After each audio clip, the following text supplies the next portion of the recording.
മാധുരപൂർണ്ണ പ്രശോഭിതം ഈ ജീവിതം, ആർദ്രമാം ദൈവസ്നേഹം നിറയും പൂവനം. മാധുരപൂർണ്ണ പ്രശോഭിതം ഈ ജീവിതം, ആർദ്രമാം ദൈവസ്നേഹം നിറയും പൂവനം. സ്നേഹദീപനാളമായി വിളങ്ങും ധന്യജീവിതം.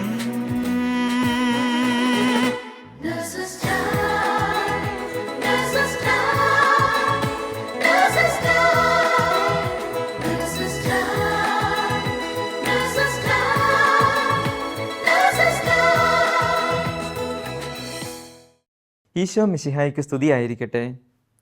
കർത്താവിൻ്റെ നാമത്തിൻ്റെ മഹത്വം ഉദ്ഘോഷിക്കുന്ന ഇന്നത്തെ നേഴ്സസ് ടൈമിലേക്ക് നിങ്ങളേവരെയും ഏറെ സ്നേഹത്തോടെ സ്വാഗതം ചെയ്യുന്നു. സങ്കീർത്തനങ്ങൾ 97 അധ്യായം 5 വാക്യത്തിൽ ഇപ്രകാരം പറയുന്നു: കർത്താവിൻ്റെ മുൻപിൽ, ഭൂമി മുഴുവൻ്റെയും അധിപനായ കർത്താവിൻ്റെ മുൻപിൽ പർവ്വതങ്ങൾ മെഴുകുപോലെ ഉരുകുന്നു എന്ന്. ഇന്ന് ഫുജറ നേഴ്സസ് മിനിസ്ട്രിയിലെ നഴ്സുമാരിലൂടെ കർത്താവിൻ്റെ മഹത്വം നാം കൂടുതൽ അറിയുമ്പോൾ നമ്മുടെ ജീവിതങ്ങളെ ദൈവഹിത പ്രകാരമുള്ളതാക്കി മാറട്ടെ എന്ന് നമുക്ക് പ്രാർത്ഥിക്കാം. ഈശോ മിശിഹായ്ക്ക് സ്തുതിയായിരിക്കട്ടെ. ഇപ്പോഴും എപ്പോഴും സ്തുതിയായിരിക്കട്ടെ. ഞാൻ റോണ റിജോ. ഞാൻ ഫുജേറയിലുള്ള ഹോസ്പിറ്റലിൽ 2 വർഷമായി വർക്ക് ചെയ്യുന്നു. ഞങ്ങൾക്ക് 2 കുട്ടികളാണ്. എൻ്റെ നാട് അങ്കമാലിയിലാണ്. എൻ്റെ പേര് മേരീസ് റോണി. ഞാൻ ഫുജറയിൽ വന്നിട്ട് 12 വർഷമായി. എനിക്ക് 2 പെൺകുട്ടികളാണ്. നാട്ടിൽ തൃശ്ശൂരാണ് എൻ്റെ വീട്. റോണ, നേഴ്സസ് മിനിസ്ട്രിയിൽ വരാനുണ്ടായ സാഹചര്യം ഒന്ന് പറയാമോ? ഷുവറായിട്ടും ചേച്ചി. ഞാൻ നേഴ്സസ് മിനിസ്ട്രിയിലേക്ക് വന്നിട്ട് 2 വർഷമായി. ഞാൻ ഇവിടെ മിനിസ്ട്രിയിൽ ജോയിൻ ചെയ്ത് 2.5 വർഷമാവുന്നു. ഞാൻ ആദ്യമായിട്ട് നേഴ്സസ് മിനിസ്ട്രിയിലേക്ക് വരുന്നത് എൻ്റെ പ്രിസെപ്റ്റർ സിസ്റ്റർ കൂട്ടായ്മയിൽ ആക്റ്റീവായൊരു സിസ്റ്ററായിരുന്നു. അപ്പോൾ സിസ്റ്ററിൻ്റെ കൂടെയായിരുന്നു എനിക്ക് എൻ്റെ പ്രൊബേഷൻ ടൈമിലെല്ലാം ഡ്യൂട്ടി. അപ്പോൾ സിസ്റ്റർ വഴിയാണ് ഞാൻ ഈ കൂട്ടായ്മയെ പറ്റി അറിയാൻ ഇടയായത്. അപ്പോൾ സിസ്റ്റർ ഞങ്ങൾക്ക് ടൈം കിട്ടുമ്പോഴെല്ലാം സിസ്റ്ററിൻ്റെ ജീവിതത്തിലും പ്രൊഫഷണൽ ലൈഫിലൊക്കെ ഉണ്ടായ ചേഞ്ചസും ജീവിതാനുഭവങ്ങളൊക്കെ പറഞ്ഞപ്പോൾ എനിക്കതിൽ നല്ല പ്രചോദനമായി. അങ്ങനെ ഞാൻ അപ്പോൾ നേഴ്സസിന് വേണ്ടിയുള്ളൊരു കൂട്ടായ്മയാണല്ലോ. അപ്പോൾ നമ്മളെല്ലാവരും നേഴ്സസാണ്. അപ്പോൾ നമ്മൾ നമ്മളുടെ സാഹചര്യങ്ങളും നമ്മുടെ ജീവിത വിഷമങ്ങളെല്ലാം നമ്മൾ പങ്കുവയ്ക്കും. അപ്പം അങ്ങനെ ഞാൻ ആ സമയങ്ങളിൽ ഞാൻ മിനിസ്ട്രിയിൽ ജോയിൻ ചെയ്യുന്നത് കോവിഡിൻ്റെ പീക്ക് ടൈമിലായിരുന്നു. അപ്പോൾ അതിൻ്റേതായ കുറേ ബുദ്ധിമുട്ടുകൾ ഉണ്ടായിരുന്നു. കൂടാതെ നമുക്ക് അന്ന് ട്രാവൽ ബാൻ ആയിരുന്നു, നാട്ടിൽ പോകാൻ പറ്റാത്തൊരവസ്ഥ. അപ്പോൾ അങ്ങനെയൊക്കെ നിന്ന സമയത്ത് ഞങ്ങൾക്ക് കുറേ വിഷമഘട്ടങ്ങളായിരുന്നു. അപ്പോൾ എൻ്റെ അനിയൻ എന്ന് പറഞ്ഞ ബ്രദറിനിലോ ആണ്. അപ്പോൾ അവൻ അന്ന് എൻ്റെ സ്റ്റേജ് റീനൽ ഡിസീസൊക്കെ ആയിരുന്നു, ഭയങ്കര ക്രിട്ടിക്കൽ സിറ്റുവേഷനൊക്കെ ആയിരുന്നു. അപ്പോൾ ഞാൻ അങ്ങനെ അവൻ്റെ അവസ്ഥയൊക്കെ സിസ്റ്റർമാരോട് പറഞ്ഞ് ഷെയർ ചെയ്തപ്പോൾ അവർ ഞങ്ങൾ പ്രാർത്ഥിക്കാം, ഈ കൂട്ടായ്മയിൽ അവർ കണ്ടിന്യൂസ് പ്രാർത്ഥിക്കുന്നുണ്ട്. അങ്ങനെ കുറേ പേരുടെ കൂട്ടായ്മയിലുണ്ടെന്ന് പറഞ്ഞു. അപ്പോൾ അന്ന് അവന് ശരിക്കും പറഞ്ഞാൽ ട്രാൻസ്പ്ലാന്റ് കഴിഞ്ഞ് 2012 കഴിഞ്ഞതായിരുന്നു. അത് കഴിഞ്ഞ് റിജക്റ്റ് അല്ലായിരുന്നു, അവന് ഓട്ടോഇമ്യൂൺ ഡിസീസ് ആയിരുന്നു. അപ്പോൾ അതിന് അവൻ വീണ്ടും ആ ഫെയിലറിലേക്ക് വന്നു. ഡയാലിസിസ് ഒക്കെ തുടങ്ങി. ഡയാലിസിസ് ഉണ്ടായിരുന്നു, പക്ഷേ അതിൻ്റെ ഇടയ്ക്ക് അവന് ഇമ്മ്യൂണോ കോംപ്രമൈസ്ഡ് മെഡിസിൻസൊക്കെ കഴിക്കുന്നത് കൊണ്ട് അതിൻ്റേതായ കുറേ ബുദ്ധിമുട്ട് വന്ന് വീക്ക്നെസ്സായി. പിന്നെ അവന് ഇൻഫെക്ഷനായി, അത് സെപ്സിസിലോട്ട് പോയി. പിന്നെ ഒരു മെഡിസിൻസ്, ഒരു ആൻറ്റിബയോട്ടിക് ഒന്നും അവൻ്റെ റെസ്പോണ്ട് ചെയ്യുന്നില്ല ബോഡിയിൽ. അങ്ങനെ അവനൊരു ബെഡ് റിഡൻ അല്ലെങ്കിൽ അത്രയും ക്രിട്ടിക്കൽ സിറ്റുവേഷനിലേക്ക് ആയിരുന്നു. അപ്പോൾ ഞങ്ങൾക്ക് പോകാൻ പറ്റില്ല, ഞാനും ഹസ്ബൻഡും ഇവിടെയാണ്. അപ്പോൾ അങ്ങനെ വരുമ്പോൾ ചേച്ചിമാർ പറഞ്ഞ് നമുക്ക് പ്രാർത്ഥിക്കാം, ഉറപ്പായിട്ടും വ്യത്യാസം വരും. അതുകൂടാതെ നാട്ടിലും ഞങ്ങൾക്ക് വേണ്ടി കുറേ പേര് പ്രാർത്ഥിക്കാനുണ്ടായിരുന്നു. അപ്പോൾ ഡോക്ടേഴ്സൊക്കെ പറഞ്ഞു പ്രതീക്ഷയില്ല, കാരണം മെഡിസിനോട് റെസ്പോണ്ട് ചെയ്യുന്നില്ല, ഇൻഫെക്ഷൻ കയറി വരിക, പെരിറ്റോണൈറ്റിസ് പോലെയായി, പിന്നെ സ്പൈനൽ കോഡിനെ അഫക്റ്റ് ചെയ്തു. അപ്പോൾ അങ്ങനെ പ്രതീക്ഷിക്കണ്ട എന്നുള്ള രീതിയിൽ അവർ പറഞ്ഞു. ഡയാലിസിസൊക്കെ അത് അങ്ങനെ നടക്കുന്നുണ്ട്, പക്ഷെ അവൻ്റെ ബോഡി ഒന്നിനോട് പ്രതികരിക്കുന്നില്ല. അങ്ങനെ അപ്പോൾ ഇത് പറഞ്ഞു. അപ്പോൾ പ്രാർത്ഥിക്കുന്നത് മാത്രം പോലെ അതിനൊരു ഇമ്പ്രൂവ്മെൻറ്റ് വരണമല്ലോ. അപ്പം സിസ്റ്റർമാരുടെ ഇടയ്ക്ക് കാണുമ്പോൾ ചോദിക്കും എന്നോട്, അവനെങ്ങനെയുണ്ട്, ഇമ്പ്രൂവ്മെൻ്റ് ഉണ്ടോ? അപ്പോൾ നമുക്കങ്ങനെ കേൾക്കുമ്പോൾ ഭയങ്കര, അപ്പോൾ അവർ നമ്മളെപ്പോഴും നമ്മുടെ ഒരു കരുതലുണ്ടെന്നുള്ളതാണല്ലോ. അങ്ങനെയാണ് ഞാൻ നേഴ്സസ് മിനിസ്ട്രിയിലേക്ക് കൂടുതൽ അടുക്കാൻ കാരണം. പിന്നീട് ഇപ്പോൾ പ്രാർത്ഥനയിലൊക്കെ ആണെങ്കിൽ എനിക്ക് ഓഫ് ഉണ്ടെങ്കിൽ എനിക്ക് പോവാതിരിക്കാൻ തോന്നാറില്ല. ഇപ്പോൾ അവൻ ആദ്യം സ്ട്രെച്ചറിലാണ് ഡയാലിസിസിന് കൊണ്ടുപോയിരുന്നത്. പിന്നെ അത് വീൽചെയറായി. ഇപ്പോൾ 2022 പകുതി ആയിപ്പോഴേക്കും അവൻ്റെ കാര്യങ്ങളെല്ലാം ചെയ്യുന്നുണ്ട്, സ്റ്റേബിളായി. ഇപ്പോൾ ഡയാലിസിസ് 3 times വീക്കിലി ചെയ്യുന്നുണ്ട്. അപ്പോൾ അതെനിക്ക് ഞങ്ങളുടെ ഒരു ശരിക്കും ദൈവത്തിൻ്റെ ഒരു പ്രത്യേക പ്രവർത്തനം. കാരണം എല്ലാവരും ഡോക്ടേഴ്സ് വരെ പറഞ്ഞതാണ്, ഇനി രോഗിലേപനം വരെ കൊടുത്തായിരുന്നു അവന്. അപ്പം അതിൽ നിന്നൊക്കെ അവൻ ഇമ്പ്രൂവായി വന്നു. അപ്പം എനിക്ക് ഇവിടെ എന്ന് പറഞ്ഞാൽ എനിക്ക് ഭയങ്കര സപ്പോർട്ടായിരുന്നു നമ്മുടെ കൂട്ടായ്മയിൽ നിന്ന്. കൂടാതെ അപ്പം നാട്ടിലാണെങ്കിൽ മമ്മിയായാലും പപ്പിയൊക്കെ ആണെങ്കിലും ഇങ്ങനെയൊക്കെ ഒരു അവസ്ഥയിൽ പോയെങ്കിലും അവരൊരു നിരാശയിലേക്ക് പോയില്ല. അതല്ലാതെ പ്രാർത്ഥനയിലൂടെ മുന്നോട്ട് പോകാൻ സാധിച്ചു. നേഴ്സസ് മിനിസ്ട്രിയിൽ വന്നിട്ടാണേലും പ്രാർത്ഥനയിൽ നമ്മൾ ഇപ്പോൾ ഇവിടെ കൂടുതലായിട്ടും നമുക്ക് ചിലപ്പോൾ കുടുംബപരമായിട്ടുള്ള ഇതൊക്കെ നമുക്ക് പ്രാർത്ഥിക്കാൻ സമയം നമ്മൾ കണ്ടെത്താറില്ല, അല്ലെങ്കിൽ നമ്മൾ ഓർക്കില്ല ചിലപ്പോഴൊക്കെ. ഇപ്പം നമ്മൾ റിമൈൻഡ് ചെയ്യിപ്പിക്കാനും നമുക്ക് അതിനുവേണ്ടി നമ്മൾ സമയം ആഗ്രഹിച്ചാലും നമുക്ക് സമയം കിട്ടത്തില്ല. ഡ്യൂട്ടിയൊക്കെ കഴിഞ്ഞ് വീട്ടിൽ വന്ന് ലേറ്റ് ആവും, കുട്ടികൾ സ്കൂളിൽ പഠിക്കുന്നു, വീട്ടിലെ ജോലികൾ എല്ലാം കൂടി ഒന്നിച്ചു കൊണ്ടുപോകാനായിട്ടുള്ള ബുദ്ധിമുട്ടുകൾ. എന്നെ സംബന്ധിച്ചും ഞാൻ 2011 ഫുജറയിൽ വന്നതാണ്. അന്ന് മുതൽ നമ്മുടെ കൂട്ടായ്മയിൽ പോകുന്നുണ്ട്. വന്ന സമയത്ത് കൂട്ടായ്മയിലുണ്ടായിരുന്നവരെല്ലാം തന്നെ കൂട്ടായ്മയിലേക്ക് വിളിക്കുകയും അങ്ങനെ കൂട്ടായ്മയിൽ പോവുകയും ദൈവവചനം കേൾക്കുകയും പ്രാർത്ഥനയോടൊക്കെ ചേർന്ന് നിൽക്കാനായിട്ട് സാധിച്ചു. പ്രത്യേകിച്ച് 2012 മെയ് 16 എൻ്റെ ജീവിത പങ്കാളി ഒമാനിൽ വെച്ച് ഒരു കാർ ആക്സിഡൻറ്റിൽ ദൈവസന്നിധിയിലേക്ക് വിളിക്കപ്പെട്ടു. അപ്പോൾ കുട്ടികൾ ചെറുത്, എൻ്റെ ജോലി ഒക്കെ പാടെ കൂടി എനിക്ക് ഭയങ്കര ബുദ്ധിമുട്ടായിരുന്നു ഒറ്റയ്ക്ക് ഇങ്ങനെയെല്ലാം മാനേജ് ചെയ്ത് പോകാനായിട്ട്. പക്ഷെ അപ്പോഴും നമ്മുടെ കൂട്ടായ്മയിലുള്ള സഹോദരിമാരെല്ലാം ദൈവത്തിൻ്റെ വചനം പറഞ്ഞ് എന്നെ ശക്തിപ്പെടുത്തി എനിക്ക് വേണ്ടി പ്രാർത്ഥിച്ചു. ഇവിടെ ഉണ്ടായിരുന്ന കൂട്ടായ്മകളിലുണ്ടായിരുന്ന ഓരോരുത്തരും എനിക്ക് വേണ്ടി പ്രാർത്ഥിച്ച് എനിക്കറിയാം. അതോടൊപ്പം ഒമാനിലുണ്ടായിരുന്നവരും എൻ്റെ മാതാപിതാക്കൾ സഹോദരങ്ങളൊക്കെ പ്രാർത്ഥിച്ചതിൻ്റെ ശക്തിയിൽ ദൈവം തമ്പുരാൻ വഴി നടത്തി. ദൈവത്തിൻ്റെ ശരിക്കും പ്രാർത്ഥന കൂട്ടായ്മയിൽ നമ്മൾ പോകുമ്പോൾ അവിടെ ഇരിക്കുന്ന ആ സമയം ദൈവത്തിൻ്റെ വചനം കേൾക്കുന്നത് നമുക്ക് ഒത്തിരി നമ്മുടെ വ്യക്തി ജീവിതത്തിൽ നമ്മുടെ പ്രൊഫഷണൽ ലൈഫിലൊക്കെ സഹായിച്ചിട്ടുണ്ട്. നമ്മൾ പ്രാർത്ഥിക്കും, പക്ഷെ നമ്മൾ മറ്റുള്ളവർക്ക് വേണ്ടി പ്രാർത്ഥിക്കൽ നമ്മൾ ചിലപ്പോൾ നമ്മൾ മറന്നു പോവും. നമുക്ക് വേണ്ടിയും അല്ലെങ്കിൽ നമ്മളിപ്പോൾ ചേച്ചിയാണ് എന്നോട് പ്രാർത്ഥന സഹായം ആവശ്യം, നമ്മൾ പ്രാർത്ഥിക്കും. അതല്ലാതെ നമ്മൾ ലോകത്തിലുള്ള മറ്റുള്ളവർക്ക് വേണ്ടി പ്രാർത്ഥിക്കാൻ നമ്മൾ മറന്നു പോകും. നേഴ്സസ് മിനിസ്ട്രിയിലോട്ട് വന്നിട്ട് അങ്ങനെ മറ്റുള്ളവർക്ക് വേണ്ടി പ്രാർത്ഥിക്കണം എന്നുള്ളൊരു ചിന്ത നമ്മുടെ ഉള്ളിൽ, കാരണം അത് നമ്മളിൽ ഉത്തരവാദിത്വമാണെന്നുള്ള രീതിയിൽ ഇപ്പോൾ എല്ലാ രോഗികൾക്കും വേണ്ടി, നമ്മുടെ ഹോസ്പിറ്റലിലുള്ള രോഗികൾ മാത്രമല്ലല്ലോ, ഈ ലോകമെമ്പാടുമുള്ള എല്ലാ രോഗികൾക്ക് വേണ്ടി പ്രാർത്ഥിക്കാനും അതുപോലെ എനിക്ക് വേണ്ടിയിട്ടും പ്രാർത്ഥിക്കാനും ഒക്കെ. അതുപോലെ പിന്നെ നമ്മൾ വചനം വിചിന്തനം ചെയ്യുന്ന എൻ്റെ മനസ്സിലൊരു സങ്കല്പം ഉണ്ടായിരുന്നു. കാരണം നമുക്കൊന്നും അത് സാധിക്കില്ല എന്നുള്ളൊരു ഇതായിരുന്നു എനിക്ക്. കാരണം ഇപ്പോൾ അച്ഛന്മാരാണെങ്കിൽ സന്യസ്തരൊക്കെയാണല്ലോ കൂടുതലും പ്രഭാഷണമൊക്കെ ചെയ്യുക. പക്ഷെ ഇവിടെ വന്നിട്ട് ചേച്ചിമാരൊക്കെ അവർ ഓരോ വചനം എടുത്തിട്ട് അത് അവർ വിചിന്തനം ചെയ്യുന്നതും പ്രഘോഷിക്കുന്നതൊക്കെ കാരണം നമുക്കും അത് സാധിക്കും. ആ പ്രചോദനമാണ്. ഇപ്പം ഞാനും ഇപ്പോൾ ഒരു ബൈബിൾ നമ്മൾ ചുമ്മാ ബൈബിൾ വായിക്കുന്നതും അതിൽ ഓരോ ചില വാക്യങ്ങൾ നമ്മൾ പ്രത്യേകം നോട്ട് ചെയ്ത് നമ്മൾ അത് ബൈ ഹാർട്ട് ചെയ്യാം. അതെ, അങ്ങനെ അത് വലിയൊരു മാറ്റമായിട്ട് എനിക്ക് തോന്നുന്നു. കാരണം ഞാൻ ബൈബിൾ വായിക്കുമായിരുന്നു, പക്ഷെ അങ്ങനെ ഒരു മനസ്സിൽ അങ്ങനെ ഒരു ചിന്ത എനിക്ക് പോയിട്ടില്ലായിരുന്നു. കൂട്ടായ്മയിലേക്ക് വന്നതിന് ശേഷം നമ്മൾ കൂടുതൽ ദൈവത്തോട് ചേർന്ന് പോവുക, ആഴത്തില് ദൈവവചനം പഠിക്കാനും ഒക്കെ ദൈവവചനം പഠിക്കാൻ. തീർച്ചയായിട്ടും ചേച്ചി, നമ്മൾ പ്രാർത്ഥനാ ജീവിതത്തിലൂടെ കടന്നു പോകുമ്പോൾ നമ്മൾ ദൈവം ഒരുപാട് കരുതുന്നുണ്ട് നമുക്ക് വേണ്ടി.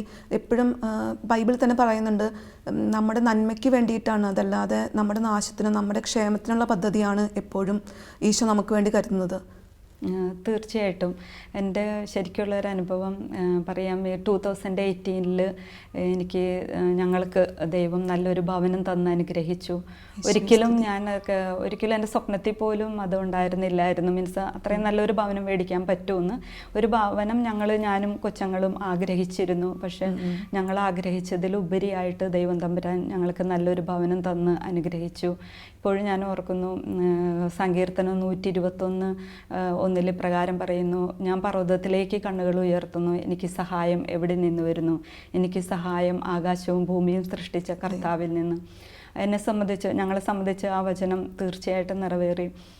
പിന്നീടാണെങ്കിൽ വേറൊരു അനുഭവം എന്ന് പറഞ്ഞാൽ ജീവിതത്തിൽ 2018 തന്നെ ഞങ്ങൾ എനിക്ക് എൻ്റെ എക്സ്പീരിയൻസ് കൂടുതലും ഡയാലിസിസ് യൂണിറ്റാണ്. 22 ഇയേഴ്സ് ഡയാലിസിസ് എക്സ്പീരിയൻസ്. അപ്പോൾ പെട്ടെന്ന് ഞങ്ങളുടെ ഡയാലിസിസ് യൂണിറ്റ് പ്രൈവറ്റ് ഒരു കമ്പനി ഏറ്റെടുത്തു. അപ്പോൾ ജോലി പോകും, അതല്ലെങ്കിൽ ജോലി കിട്ടിയാൽ പോലും ഇത്രയും വർഷത്തെ എക്സ്പീരിയൻസ് ഡയാലിസിസ് ആയതുകൊണ്ട് പുറത്ത് എങ്ങനെ ഞാൻ മാനേജ് ചെയ്യും എല്ലാം മറന്നു പോയിരുന്നു. എല്ലാം ഒത്തിരി ഡിഫറെൻ്റ് അല്ലേ, റോണയ്ക്ക് അറിയാലോ. അറിയാലോ, റൊട്ടീൻസ്, ഡോക്യുമെന്റേഷൻസ്, പ്രൊസീജിയേഴ്സ് എല്ലാം ഒത്തിരി ഡിഫറെൻ്റ് ആണ്. മറ്റേ ഡയാലിസിസ് നമ്മൾ മിഷനറി. അപ്പോൾ അത് അന്നേരം ഞങ്ങൾക്ക് ജോലി എല്ലാവർക്കും തന്നു. പക്ഷേ വാർഡിൽ ഇട്ടപ്പോൾ ശരിക്കും മനസ്സ് തകർന്നു പോയായിരുന്നു. എങ്ങനെ ഇതൊക്കെ ഇനി മാനേജ് ചെയ്ത് കൊണ്ടുവരാനായിട്ട്, സർവൈവ് ചെയ്ത് പോകുമെന്നുള്ള. പക്ഷേ തമ്പുരാൻ ദൈവം അവിടെ നിന്ന് കരം പിടിച്ചു വഴി നടത്തി. ഏഷ്യ 41:10 പ്രകാരം പറയുന്നു, ഭയപ്പെടേണ്ട, ഞാൻ നിന്നോട് കൂടെയുണ്ട്, സംഭ്രമിക്കേണ്ട, ഞാനാണ് നിൻ്റെ ദൈവം, ഞാൻ നിൻ്റെ വലതുകരം പിടിച്ചിരിക്കുന്നു. ആ വചനം എന്നെ ഒത്തിരി ശക്തിപ്പെടുത്തിയിട്ടുണ്ട്. ഒന്നും പുതിയതായിട്ട് മെഡിസിൻ്റെ കാൽക്കുലേഷൻസ് അല്ലെങ്കിൽ മിഷൻസൊക്കെ കണ്ടിങ്ങനെ പേടിച്ച് നിൽക്കുമ്പോഴൊക്കെ തമ്പുരാൻ ദൈവദൂതന്മാരെ അയക്കുന്ന പോലെ കൂടെയുള്ള വർക്കേഴ്സിലൂടെയൊക്കെ പ്രവർത്തിച്ച ഒത്തിരി അനുഭവങ്ങളുണ്ട്. അതേപോലെ തന്നെ ഞങ്ങൾ ഡയാലിസിസിൽ നിന്ന് പുറത്തായെങ്കിലും എമർജൻസി ഡയാലിസിസിനൊക്കെ അവർ വിളിക്കുമായിരുന്നു. അപ്പോൾ എപ്പോഴൊക്കെ ഞാൻ മനസ്സ് വിഷമിച്ചിരിക്കണോ അപ്പോഴൊക്കെ എന്നെ എമർജൻസി ഡയാലിസിസിന് അവർ വിളിക്കും. അങ്ങനെ ഒരു ശരിക്കും ദൈവം നമുക്ക് അതിന് ഉത്തരം തരും. തീർച്ചയായിട്ടും. Thank you. ഇതേപോലത്തെ അനുഭവങ്ങൾ റോണയ്ക്കും ഉണ്ടാവുമെന്ന് ഞാൻ വിചാരിക്കുന്നു. ചേച്ചി പറഞ്ഞ പോലെ എനിക്കും എൻ്റെ ജീവിതത്തിൽ അങ്ങനെ പ്രാർത്ഥനയോടുകൂടി മുന്നോട്ട് പോയപ്പോൾ അങ്ങനെ ഒരു അനുഭവം, ഒന്നല്ല പല അനുഭവങ്ങളുണ്ടെങ്കിൽ ഇത് ഞാൻ ഓർക്കുന്നു. ഞാനന്ന് സൗദിയിൽ വർക്ക് ചെയ്യുമ്പോഴാണ് ഒരിക്കൽ എനിക്ക് അബ്ഡോമിനൽ പെയിൻ വന്നു. അപ്പോൾ അവിടെ അൾട്രാസൗണ്ട് ചെയ്തപ്പോഴറിയണ ഓവറിയിൽ സിസ്റ്റ് ഉണ്ട്. അത് സൈസ് വലുതാണെന്നും പറഞ്ഞു. പക്ഷേ എനിക്ക് അവിടെ വെച്ച് ട്രീറ്റ്മെൻ്റ് ഒന്നും എടുക്കാൻ പറ്റിയില്ല. ഞാൻ വെക്കേഷൻ നാട്ടിൽ വന്നപ്പോൾ ഫർദർ ചെക്കപ്പ് ചെയ്തപ്പോഴറിയണ 8.3 സെൻറ്റിമീറ്റർ ഉണ്ട്. എമർജൻസി ലാപ്രോസ്കോപ്പിക് സർജറി വേണമെന്ന് പറഞ്ഞു. പക്ഷെ അന്ന് എൻ്റെ മാരേജൊന്നും കഴിഞ്ഞിട്ടില്ല. അപ്പോൾ ഞാൻ ഡോക്ടറോട് പറഞ്ഞു എനിക്ക് ടൈമില്ല, ഇങ്ങനെയാണ്. അപ്പോൾ ഡോക്ടർ പറഞ്ഞു ഓക്കെ എന്നാൽ പെയിൻ മെഡിസിൻസ് എടുക്കുക, മെഡിസിൻ ട്രീറ്റ്മെൻറ്റ് എടുക്കുക, നമുക്ക് പിന്നെ നോക്കാം എന്നുള്ള രീതി പറഞ്ഞു. അങ്ങനെ ഞാൻ തിരിച്ച് പോന്നു. വീട്ടിലെത്തി കഴിഞ്ഞപ്പോഴാണ് ഒരു ആൻറ്റി പറഞ്ഞു ഇങ്ങനെ ഒരു ഹോമിയോ മെഡിസിൻ ഒരു ഡോക്ടറുണ്ട്, സിസ്റ്ററാണ്, അപ്പോൾ ആളെ ഒന്ന് പോയി കാണാൻ പറഞ്ഞു. ഞാൻ സിസ്റ്ററിനെ പോയി കണ്ടപ്പോഴാണ് സിസ്റ്റർ പറഞ്ഞ് പേടിക്കണ്ട, നമുക്ക് പ്രാർത്ഥിക്കാം, മാതാവിനോട് പ്രാർത്ഥിക്കുക, നന്നായിട്ട് പ്രാർത്ഥിക്കുക, അത്രയും തീക്ഷ്ണമായിട്ട് പ്രാർത്ഥിച്ചാൽ ഉറപ്പായിട്ടും എല്ലാം എന്ത് രോഗം നമുക്ക് മനുഷ്യന് അസാധ്യമായത് ദൈവത്തിന് സാധിക്കുമല്ലേ. തീർച്ചയായിട്ടും. റോണ കൊച്ചെറുപ്പത്തിലെ മാതാവിന്റെ നല്ല ഭക്തിയും നൊവേനയിൽ പങ്കെടുക്കുകയും. അതെ, കാരണം എൻ്റെ ഇടവക വ്യാകുലമാതാവിൻ്റെ ഇടവകയായിരുന്നു. അപ്പം അവിടെ വ്യാകുലമാതാവിൻ്റെ നൊവേന 7 നൊവേന ആഴ്ചയിൽ ഒരു പ്രാവശ്യം ശനിയാഴ്ച ഉണ്ടാവുമായിരുന്നു. അപ്പോൾ ഞാൻ നഴ്സിങ്ങിനൊക്കെ പറഞ്ഞേക്കുമ്പോൾ റെഗുലറായിട്ട് ഞാൻ പള്ളിയിൽ പോണ ആളായിരുന്നു. അപ്പോൾ അങ്ങനെ ഇപ്പോൾ ഞാൻ മാതാവിനോട് നന്നായിട്ട് വെച്ചാൽ അത്രയും തീക്ഷ്ണമായിട്ട് പ്രാർത്ഥിച്ചായിരുന്നു. കാരണം നമുക്ക് ഭാവിയിലേക്ക് ഇപ്പോൾ ഡോക്ടർ പറഞ്ഞു എത്രയും വേഗം മാരേജ് നടത്തണം, അങ്ങനെയൊക്കെ പറഞ്ഞു. നമുക്കതിനൊന്നും സാഹചര്യങ്ങളില്ല, നമ്മുടെ പ്രൊഫഷൻ, നമ്മുടെ എക്സ്പീരിയൻസ് അതൊക്കെയാണല്ലോ. അപ്പോൾ ഞാൻ തിരിച്ച് പോന്നു. തിരിച്ച് പിന്നെ അടുത്ത വെക്കേഷൻ വന്നപ്പോഴായിരുന്നു മാരേജ് എല്ലായിരുന്നേ. അപ്പോൾ ഞാൻ അങ്ങനെ ഹസ്ബൻഡിനോട് എൻ്റെ കാര്യം ഇങ്ങനെ ഒരു പ്രോബ്ലം ഉണ്ടെന്ന് പറഞ്ഞപ്പോൾ ആളും എനിക്ക് സപ്പോർട്ടാണ് ചെയ്തത്. ഞങ്ങളങ്ങനെ വീണ്ടും ഡോക്ടറെ കാണാൻ പോയപ്പോൾ ഡോക്ടർ പറഞ്ഞു ഇത് സർജറി ചെയ്യണം, കുട്ടികളുണ്ടാവാൻ ചാൻസ് വളരെ കുറവാണ് എന്നൊക്കെ പറഞ്ഞ് ഞങ്ങൾക്ക് ഒരുമിച്ച് ആള് ഇവിടെ ദുബായിലായിരുന്നു, ഞാൻ സൗദിയിൽ. പക്ഷേ ടെൻഷൻ അടിച്ചില്ല. ഞങ്ങൾ തിരിച്ച് തന്നെ പോന്നു. അത് കഴിഞ്ഞിട്ടാണ് ഞങ്ങൾ ഒരുമിച്ചായി കഴിഞ്ഞപ്പോഴാണ് ഇതുപോലെ ട്രീറ്റ്മെൻറ്റിനെ പറ്റിയൊക്കെ ഒന്ന് ആലോചിക്കുന്നത് തന്നെ. പക്ഷെ അപ്പോഴും എന്താ പറയുക, ഉള്ളിൻ്റെ ഉള്ളിൽ നമുക്ക് ഒരു പ്രത്യാശയുണ്ടല്ലോ, ട്രീറ്റ്മെൻറ്റ് എടുക്കാതെ തന്നെ നമുക്ക് മുന്നോട്ട് പോകാമെന്നുള്ള തീക്ഷ്ണമായിട്ട് പ്രാർത്ഥിച്ചായിരുന്നു. ദൈവത്തിന് സാധ്യമാകുന്നു. ശരിക്കും ഞങ്ങളുടെ കാര്യത്തിൽ ഞങ്ങൾക്ക് ഒരു ട്രീറ്റ്മെൻറ്റ് എടുക്കാണ്ടാണ് ഞാൻ പ്രഗ്നൻ്റ് ആയത്. കാരണം അന്ന് ഫസ്റ്റ് ട്രൈമസ്റ്ററിൽ സ്കാനിങ് ചെയ്തപ്പോൾ അങ്ങനെ ഓവറിയിൽ ഒരു സിസ്റ്റേ ഇല്ല. ഫൈബ്രോയിഡ് ഉണ്ടായിരുന്നു, പക്ഷെ സിസ്റ്റ് ഇല്ല. പിന്നെ എനിക്ക് ആദ്യത്തെ 3-4 മന്ത്സ് ചെറിയ പെയിനൊക്കെ ഉണ്ടായിരുന്നെങ്കിൽ ഞാൻ അന്നും എമർജൻസിയിലാണ് വർക്ക് ചെയ്തിരുന്നത്. ഒരു ബുദ്ധിമുട്ടും ഇല്ലാതെ എനിക്ക് എൻ്റെ പ്രഗ്നൻസി കംപ്ലീറ്റ് ചെയ്യാൻ പറ്റിയായിരുന്നു. പരിശുദ്ധ അമ്മയുടെ മധ്യസ്ഥം, ശരിക്കും അമ്മയുടെ കരുതല് നമുക്ക് അല്ലാതെ. പിന്നെ ആ സിസ്റ്റർ എന്നോട് പറഞ്ഞായിരുന്നു ഈ വചനം, സങ്കീർത്തനം 127:3 കർത്താവിൻ്റെ ദാനമാണ് മക്കൾ, ഉദരഫലം സമ്മാനവും. അത് റെഗുലറായിട്ട് ഞാൻ ചൊല്ലുമായിരുന്നു. പിന്നെ 5th മന്തിൽ ഇതുപോലെ 4D സ്കാനിങ് ഉണ്ടായിരുന്നു. അപ്പോൾ അങ്ങനെ സ്കാനിങ് അപ്പോഴും എന്താ പറയുക, നമുക്കിങ്ങനെ എന്താ പറയുക, ഓരോരോ ഘട്ടങ്ങളിൽ നമുക്ക് ഓരോ പ്രതിസന്ധികൾ വരുമ്പോഴാണല്ലോ നമ്മൾ വീണ്ടും തീക്ഷ്ണമായിട്ട് പ്രാർത്ഥിക്കുന്നു. പറഞ്ഞ പോലെ ഞാൻ അന്ന് മോൻ്റെ സ്കാനിങ് ചെയ്തപ്പോഴറിയണേ അവന് ഹൈഡ്രോസെഫാലസ് ആണെന്ന് അവർ പറയുമോ, കാരണം വെൻട്രിക്കിൾസിൽ ഫ്ലൂയിഡ് അക്യുമുലേഷൻ കൂടുതലാണ് എന്നൊക്കെ പറഞ്ഞാൽ നമ്മൾ 5th മന്തായി, നമുക്ക് എന്ത് ചെയ്യാം. അപ്പോൾ അവർ ഫർദർ ട്രീറ്റ്മെൻറ്റ് നോക്കണം നമുക്ക്. അപ്പോൾ നമ്മൾ എന്താ പറയുക, നമുക്ക് കിട്ടിയതാണ്, നമ്മൾക്ക് ദൈവം തന്നതാണ് നമ്മുടെ മോനെ. അപ്പം ഞാൻ വിചാരിച്ചു ഞാൻ ഒന്നിനും ഞങ്ങൾ പിന്നെ ഒന്നിനും പോയില്ല. അവർ പറഞ്ഞു അൾട്രാസൗണ്ട് ചെയ്യണം, അത് ചെയ്യണം എന്നൊക്കെ പറഞ്ഞെങ്കിലും ഞങ്ങൾ ട്രീറ്റ്മെന്റ് ഒന്നും ചെയ്തില്ല. പ്രാർത്ഥിച്ചു. മമ്മിയും പറഞ്ഞു, പ്രത്യേകിച്ച് ദൈവത്തിന്റെ വചനം നന്നായിട്ട് എന്താ പറയാ പ്രാർത്ഥിച്ചു. മാതാവിനോട് പറഞ്ഞു, ഞാൻ എന്താ പറയാ മാതാവിന്റെ മടിയിൽ ഞാൻ കിടത്താം അവനുണ്ടായി കഴിയുമ്പേന്ന് പറഞ്ഞു. അങ്ങനെ അവൻ ഉണ്ടായപ്പോൾ അവന് എന്താ പറയാ അവന്റെ തല ചെറുതായിരുന്നു, ഒരു കുഴപ്പമുണ്ടായിരുന്നില്ല. വിശുദ്ധരുടെ മാധ്യസ്ഥം എന്തെങ്കിലും യാചിച്ചിരുന്നു? ഞാൻ പഠിച്ചത് FCC കോൺവെന്റിലായിരുന്നു. അപ്പം വിശുദ്ധ അൽഫോൻസാമയായിട്ട് തിരുശേഷിപ്പൊക്കെ ഞങ്ങൾക്ക് മുത്താനും അല്ലെങ്കിൽ നേരിട്ടൊരു നമുക്കൊരു ഇത് കിട്ടിയായിരുന്നു. എന്താ പറയാ തൊട്ട് മുത്തുമ്പോൾ ഉള്ളൊരു അങ്ങനെ കിട്ടിയോ. അങ്ങനെ അപ്പം ഞാൻ അൽഫോൻസാമയോട് ഞാൻ പ്രാർത്ഥിച്ചായിരുന്നു, എൻ്റെ മോനെ എനിക്കൊരു കുഴപ്പമില്ലാതെ കിട്ടണേ, നിനക്ക് അസാധ്യമായിട്ടൊന്നുമില്ല എന്നല്ലേ. ദൈവത്തിൻ്റെ രോഗികളെ സുഖപ്പെടുത്തലാണേലും മനുഷ്യൻ അസാധ്യമായി ദൈവത്തിന് സാധിക്കും. തീർച്ചയായും ഉറപ്പായിട്ടും എന്താ പറയുക ദൈവത്തിന് അത്ഭുതം തന്നെയായിരുന്നു. അവനങ്ങനെ ഞാൻ അത് കഴിഞ്ഞ് ഞങ്ങൾ അൾട്രാസൗണ്ട് ചെയ്തപ്പോഴും അവനങ്ങനെ ഒരു കുഴപ്പമേ ഉണ്ടായിരുന്നില്ല. അങ്ങനെ ഞാൻ അൽഫോൻസാമയുടെ മടിയിൽ അവനെ കിടത്തിയായിരുന്നു കഴിഞ്ഞു പോയിട്ട്. അതൊരു വലിയ അനുഭവമായിരുന്നു. പിന്നെ നമ്മളിപ്പോൾ ഇത്രയും നമ്മൾ ജീവിതാനുഭവങ്ങളെ പറ്റി പറഞ്ഞു. നമ്മൾ പ്രൊഫഷണൽ ലൈഫിൽ നമ്മൾ ഈ കൂട്ടായ്മയിലേക്ക് വന്നിട്ട് നമുക്കുണ്ടായ ഒരു മാറ്റം പറയാമോ ചേച്ചി? തീർച്ചയായിട്ടും. പ്രത്യേകിച്ച് കോവിഡിൻ്റെ സമയത്ത്, കോവിഡ് വന്ന സമയത്ത് ഒത്തിരി മീൻസ് പെട്ടെന്ന് കോവിഡ് ഡ്യൂട്ടിക്കൊക്കെ വിളിച്ചപ്പോൾ ഭയങ്കര പ്രയാസം തോന്നിയായിരുന്നു. പ്രത്യേകിച്ച് എനിക്ക് ഷുഗറിൻ്റെ പ്രോബ്ലമൊക്കെ ഉണ്ടായിരുന്നു. അപ്പോൾ കോവിഡ് ഡ്യൂട്ടിക്ക് റിഫ്യൂസ് ചെയ്തില്ല. തമ്പുരാൻ നമ്മുടെ കൂടെ ഉണ്ട്. അങ്ങനെ ആ ശക്തിയിൽ പിന്നെ എല്ലാവരും പ്രാർത്ഥിക്കുന്നുണ്ട്. കൂട്ടായ്മയിൽ ലോകം മുഴുവനും നഴ്സുമാർക്ക് വേണ്ടി പ്രാർത്ഥിക്കുന്നുണ്ട്. അപ്പോൾ ആ ശക്തിയിൽ അങ്ങനെ ദൈവം നമ്മുടെ കൂടെ ഉണ്ടെന്നുള്ള ബോധ്യത്തിൽ ഞാൻ പോയി. ഓരോ ദിവസം ഡ്യൂട്ടി ചെയ്ത് കഴിഞ്ഞ് വീട്ടിൽ വരുമ്പോൾ ഭയങ്കര ശാരീരിക അസ്വസ്ഥത ഉണ്ടായിരുന്നു. പ്രത്യേകിച്ച് എനിക്ക് തോന്നുന്നു ഷുഗറൊക്കെ ഉള്ളതുകൊണ്ടായിരിക്കാം ഒരു പക്ഷേ ബോഡി പെയിനും ഹെഡേക്കും. അങ്ങനെ ഓരോ ദിവസം ഡ്യൂട്ടി കഴിയുമ്പോൾ ഞാൻ പറയും, സിസ്റ്ററെ എന്ന് എനിക്ക് വയ്യ ഭയങ്കര. അപ്പോൾ പറയില്ല കുഴപ്പമില്ല, നീ ടാബ്ലറ്റ് കഴിച്ചിട്ട് അഡോള് എന്തെങ്കിലും എടുത്തിട്ട് പോവാം.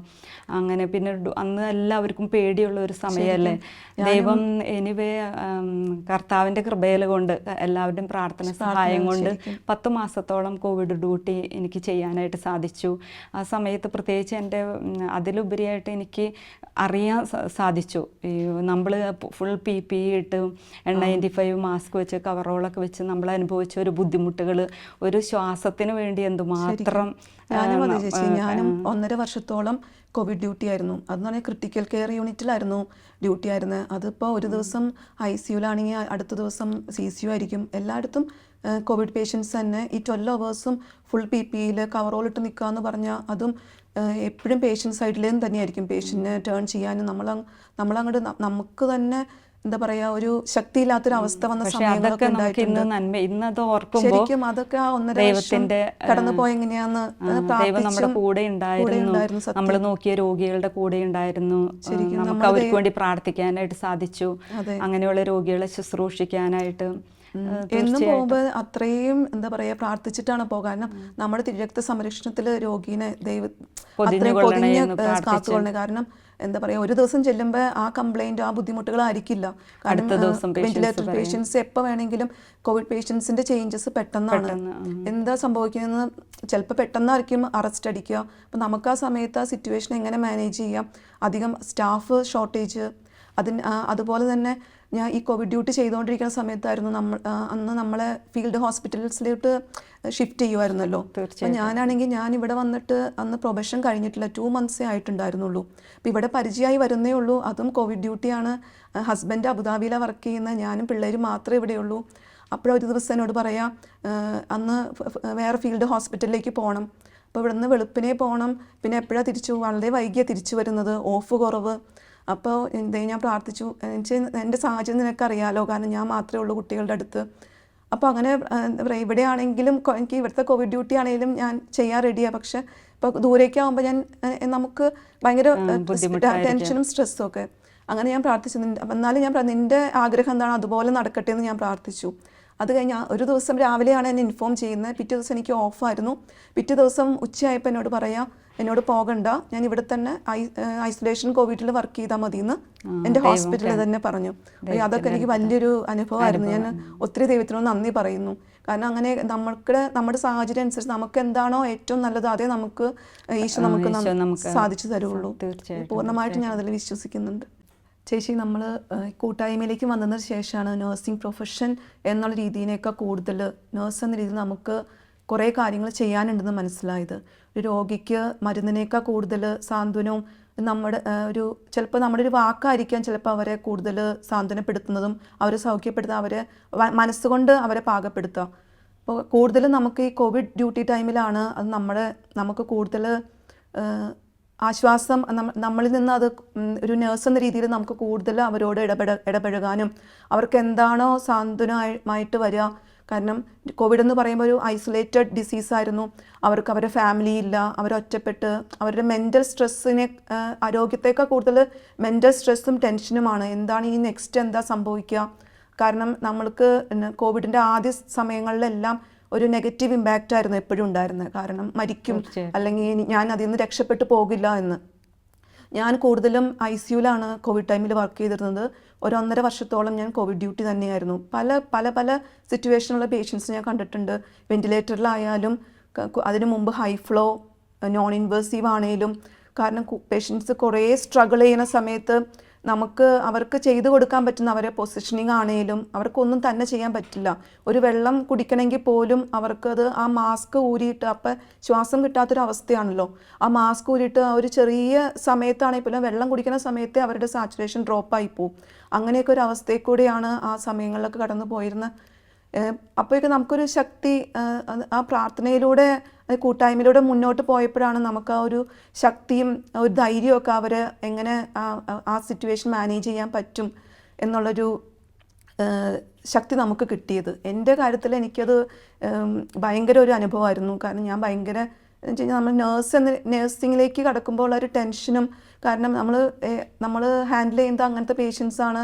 കൂടാതെ കോവിഡ് ആ സമയത്ത് നമുക്ക് കിട്ടുമോ, രോഗികളുടെ അടുത്ത് അതുപോലെ നമ്മൾ കൂടുതൽ ഇടപഴകുന്നു. വീട്ടിൽ പിന്നെ കുട്ടികളും ഒക്കെ. അതെ, പക്ഷെ അതെല്ലാം ഈസി എന്താ പറയുക, ഒരു ഭാരമായിട്ടോ അല്ലെങ്കിൽ ആ സമയങ്ങളിലെ ജോലി ഒരിക്കലും ഒരു ഭാരമായിട്ട് തോന്നിയിട്ടേ ഇല്ല. ഇപ്പോൾ ഓർക്കുമ്പോൾ ശരിക്കും ഒരു ഭയമൊക്കെ തോന്നുന്നു. കാരണം ആ സമയങ്ങളിൽ അത്രയും ക്രിട്ടിക്കൽ സിറ്റുവേഷൻസ് ഫേസ് ചെയ്തിട്ടുണ്ട്.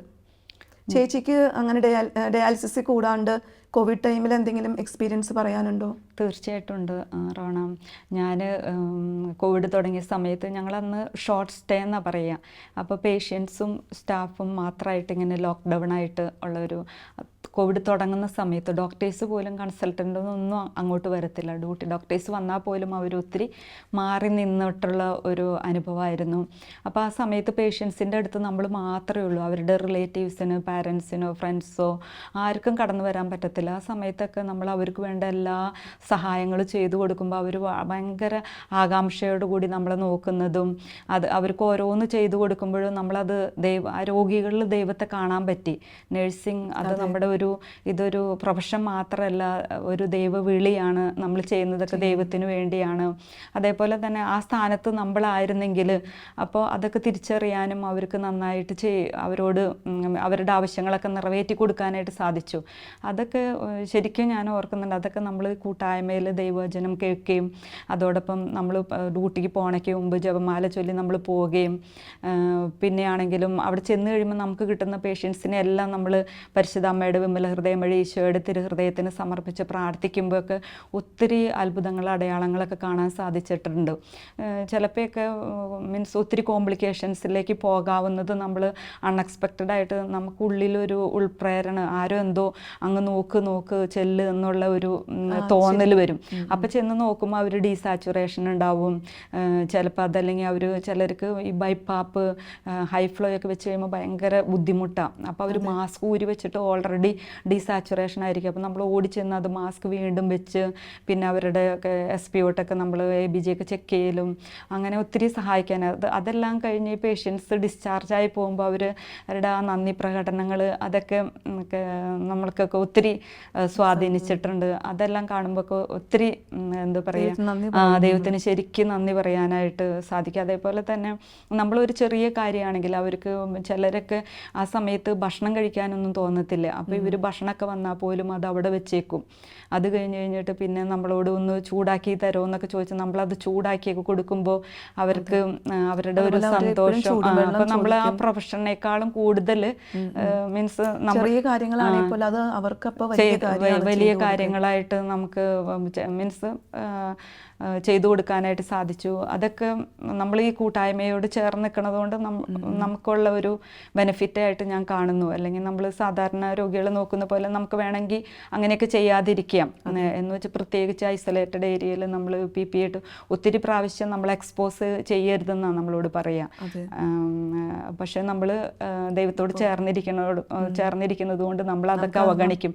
പ്രത്യേകിച്ച് നമ്മൾ PPE ഇട്ടാൻ കയറി കഴിഞ്ഞു കഴിഞ്ഞാൽ നമുക്ക് പിന്നെ സാധാരണ പേഷ്യൻസിനെ പോലെ നമ്മൾ അവരെ കാണുന്നതും നോക്കുന്നതും ഒരിക്കലും അവരെ പിന്നെ നമ്മളൊരു അങ്ങനത്തെ ഒരു മനോഭാവമൊക്കെ നമുക്ക് കിട്ടുന്നതാണെങ്കിലും നമ്മൾ കൂട്ടായ്മയോട് ചേർന്ന് പിന്നെ അതിലുപരിയായിട്ട് നമ്മൾ മാറി നിന്നില്ലല്ലോ. കോവിഡ് നമുക്ക് വരുമെന്ന് പറഞ്ഞോ, അതല്ലെങ്കിൽ നമ്മുടെ അധികാരികൾ നമ്മളോട് അവിടെ പോകാൻ ചെന്ന് ജോലി ചെയ്യാൻ പറയുമ്പോൾ നമ്മൾ റിഫ്യൂസ് ചെയ്യാതെ ചെയ്യണത്, അതൊക്കെ കർത്താവിൻ്റെ ഒരു കരുണ. അല്ലെങ്കിൽ നമ്മൾ ദൈവത്തിൽ വിശ്വാസം അർപ്പിക്കുന്നത് കൊണ്ടാണ് നമുക്കത് ചെയ്യാൻ കഴിയുന്നത്. അങ്ങനെയൊക്കെ തോന്നിയിട്ടുണ്ട്.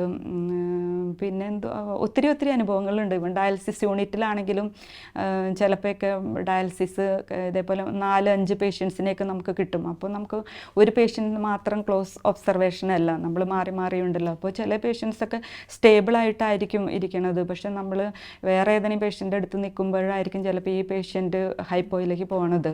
അപ്പം നമ്മളൊന്നും ശ്രദ്ധിക്കാതിരുന്ന അവർ അറസ്റ്റിലേക്ക് പോകും. പക്ഷേ ആ സമയത്തൊക്കെ പലപ്പോഴും ഒത്തിരി സാഹചര്യങ്ങളിൽ ദൈവം മീൻസ് ഒരു ഉൾപ്രേരണ പോലെ ആ പേഷ്യൻ്റെ അടുത്ത് ചെല്ലാനും നോക്കാനൊക്കെ തോന്നലുകൾ ഉണ്ടാവാറുണ്ട്.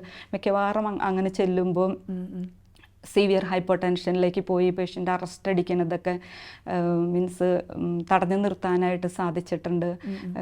പിന്നെയാണെങ്കിലും നമ്മളിൽ ഒരാളെ പോലെ ആയിട്ട് അവരെ കരുതാനും ശുശ്രൂഷിക്കാനും ഒക്കെ സാധിച്ചതൊക്കെ മീൻസ് നമ്മളുടെ ഈ തീർച്ചയായിട്ടും നമ്മൾ ദൈവത്തോട് ചേർന്ന് നിൽക്കുന്നത് കൊണ്ട്, പ്രാർത്ഥന കൂട്ടായ്മയിൽ ദൈവവചനം കേൾക്കുന്നത് കൊണ്ട് അതൊക്കെയാണെന്ന് തീർച്ചയായിട്ടും വിശ്വസിക്കുന്നു. സ്നേഹമുള്ളവരെ, ഇത്രയും സമയം ഞങ്ങളുടെ വ്യക്തി ജീവിതത്തിലും ജോലി മേഖലയിലും ദൈവം ഞങ്ങളെ കരം പിടിച്ച് നടത്തിയ അനുഭവങ്ങളാണ് ഞങ്ങൾ നിങ്ങളുമായി പങ്കുവച്ചത്. ലോകമെമ്പാടുമുള്ള എല്ലാ നഴ്സുമാരെയും അവരുടെ ശുശ്രൂഷ മേഖലയെയും ദൈവം സമൃദ്ധമായി അനുഗ്രഹിക്കട്ടെ എന്ന് പ്രാർത്ഥിക്കുന്നു. ഈ നഴ്സുമാരുടെ ജീവിതത്തിലൂടെ ദൈവം നമുക്ക് നൽകിയ നല്ല ബോധ്യങ്ങളെ ഓർത്ത് നമുക്ക് അവിടത്തേക്ക് നന്ദി പറയാം. വഹിക്കാവുന്നതിലധികം കുരിശുകളുണ്ടായപ്പോൾ ഞാൻ അവയെ സ്നേഹിക്കാൻ തുടങ്ങി, അവ എനിക്ക് ആനന്ദമായി മാറി എന്ന വിശുദ്ധ ജോൺ മരിയ വിയാനിയുടെ വാക്കുകൾ നമുക്ക് ഓർക്കാം. നമ്മുടെ ജീവിതത്തിലെ സഹനങ്ങൾ സ്വർഗീയ ആനന്ദമായി മാറ്റുവാൻ നമുക്കും സാധിക്കട്ടെ. അതിനുള്ള കൃപയ്ക്കായി ലോകമെമ്പാടുമുള്ള എല്ലാ നഴ്സുമാരെയും അവരുടെ കുടുംബങ്ങളെയും പരിശുദ്ധ അമ്മയുടെ വിമല ഹൃദയം വഴിയായി ഈശോയ്ക്ക് സമർപ്പിച്ചുകൊണ്ട് നമുക്ക് പ്രാർത്ഥിക്കാം. ഓരോ നഴ്സും ഒരു വിശുദ്ധയായി തീരട്ടെ. ആമേൻ. ദൈവമാതാവും ഞങ്ങളുടെ അമ്മയുമായ കന്യകാമറിയമേ, ഫാത്തിമാനാഥേ, എന്നെയും എൻ്റെ കുടുംബത്തെയും തിരുസഭയെയും മാനവകുലത്തെയും ലോകമെമ്പാടുമുള്ള നേഴ്സുമാരെയും അങ്ങേ വിമല ഹൃദയത്തിന് പ്രതിഷ്ഠിക്കുന്നു. അങ്ങേ ശക്തിയുള്ള സംരക്ഷണത്തിൽ ഞങ്ങളെ കാത്തുകൊള്ളണമേ. അങ്ങ് ഞങ്ങളുടെ നാഥയും സംരക്ഷകയുമാകണമേ. ആത്മീയവും ശാരീരികവുമായ സകല അപകടങ്ങളിലും ക്ലേശങ്ങളിലും നിന്ന് ഞങ്ങളെ രക്ഷിച്ചു കൊള്ളണമേ. എല്ലാറ്റിലും ദൈവേഷ്ടം കണ്ടെത്തി നിറവേറ്റുവാനും യേശുവിൻ്റെ തിരുഹൃദയത്തിന് പ്രീതികരമായ വിധത്തിൽ ജീവിച്ച് സ്വർഗഭാഗ്യത്തിലെത്തിച്ചേരുവാനും കാരുണ്യനാഥേ, ഞങ്ങളുടെ സ്നേഹമുള്ള അമ്മേ, ഞങ്ങളെ സഹായിക്കണമേ. ആമേൻ.